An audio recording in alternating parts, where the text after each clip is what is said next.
أنتم في إيران، نحن الأقوياء، نحن أسود، أنتم في إيران، أنتم لستم إلا احتلال، أنتم دولة احتلال ظالمة فاسقة، لا يوجد في قلوبكم أي ذرة للرحمة، تقتلون الأطفال والنساء وكانوا يحملون صواريخ. بالطبع هكذا يا فخاي، كانوا الأطفال والنساء يحملون صواريخ.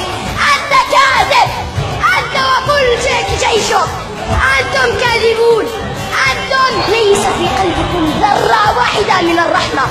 أنتم أيها الفسقة الظلمة، أنتم يا أبناء اليهودية، والله والله والله سنحرر فلسطين، والله سنسجد ركعات شكر لله ولكن في المسجد الأقصى إن شاء الله. سنحرر فلسطين وسنطردكم وسندوس على آخر جثة صهيوني لعين في غزة بأرجلنا الشريفة، سندوس عليكم إن شاء الله.